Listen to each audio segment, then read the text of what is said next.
سب سے پہلے تو ارلی اٹھے اور واک کرے. میں عبادت کی بات نہیں کر رہا. ہلکا ناشتہ کرے جلدی. ہیوی ناشتہ نہیں کرنا چاہیے. ہونا چاہیے ڈائٹ والا جس میں انرجیٹک ہو. ہیوی تعداد اس کی کم ہونی چاہیے. اس کے بعد اپنا کاروبار پہ جائے, کام پہ جائے. دوپہر کو کھانا کھانے کی ضرورت نہیں ہے. ہلکا پھلکا کوئی پھل یا کوئی سبزی کچی, سیلڈ, یہ چیزیں لے. شام کو مغرب کے وقت کھانا کھائے تھوڑا. اس کے بعد عشاء تک انتظار کرے. عشاء پڑھے, وہ کھانا وغیرہ اس کا ہضم ہو جائے گا. سوئے, گہری نیند سوئے, دائیں کروٹ لے کے سوئے. اور کپڑے سادہ پہنے, روز دانت صاف کرے اور کوشش کرے کہ پیدل چلے. یہ سادے سے نسخے ہیں. یہ جو چائے پی رہے ہیں بار بار, بوتلیں پی رہے ہیں, میں نے تو کبھی بوتل کو ہاتھ بھی نہیں لگایا. نارمل زندگی گزاریں, پروفٹ کی نقل کریں. اللہ کے رسول کے معمولات کا آپ کو علم ہونا چاہیے. معمولات رسول پہ زندگی گزاریں. آپ کو ساری بیماریاں منہ سے لگتی ہیں جی. اگر منہ کو آپ نے قابو کر لیا دو باتوں میں,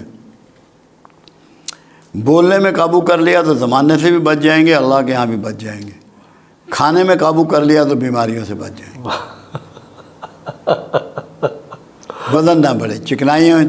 دیکھو اللہ کے رسول کو دیکھیں, مطالعہ تو کریں ان کی زندگی کا, کہ دودھ پیش کیا جاتا ہے وہ بھی بکری کا, کول میں ہوتا تو آپ کہتے ہیں اس میں اتنا ہی پانی ڈال دو. بکری کے دودھ میں, جس میں دنیا میں چکنائی سب سے کم ہے, اور پھر اس کو روٹیٹ کرتے دائیں سے بائیں. یعنی کہ اونٹ کا دودھ, بکری کا دودھ انتہائی ہلکا ہوتا ہے, چکنائی والا نہیں ہوتا. چکنائی کو آپ ڈسٹریبیوٹ کر دیتے زیادہ لوگوں میں. پھر گوشت کا استعمال آپ نے کیا, 3 مہینے بعد کہیں ایک بوٹی کھاتے. لوگ تو کہتے ہیں آپ کو دستی کے گوشت کا شوق تھا, مگر یہ نہیں بتاتے کہ کتنے عرصے بعد کھاتے تھے.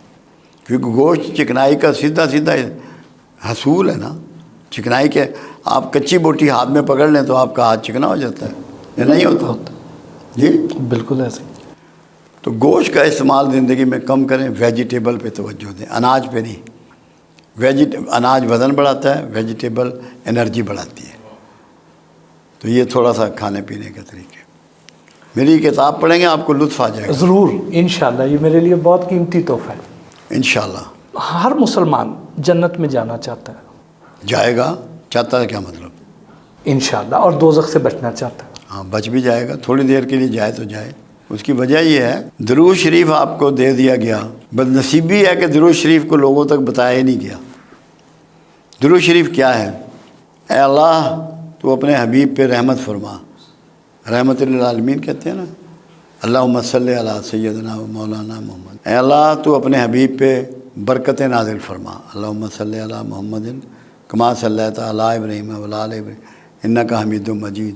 اللہم بارک. برکتیں نا, پہلے ہے رحمتیں, پھر ہیں برکتیں, اور تیسرا ہے ان پہ سلامتی نازل فرما.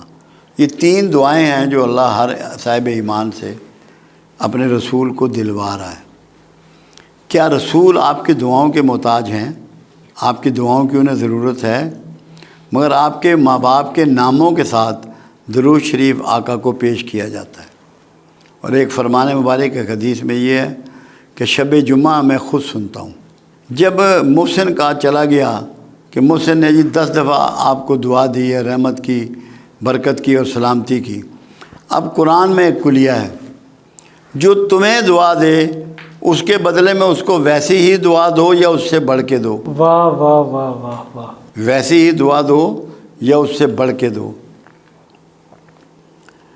جب رسول اللہ پر آپ کی دعا پہنچی, ان پر یہ پابندی آ گئی قرآن کے مطابق, اس کے بدلے میں وہ آپ کو اس سے بہتر دعا دے. واہ جی کمال. جس کا دعا گو رسول ہو وہ دوزخ میں جائے گا. بالکل بھی نہیں.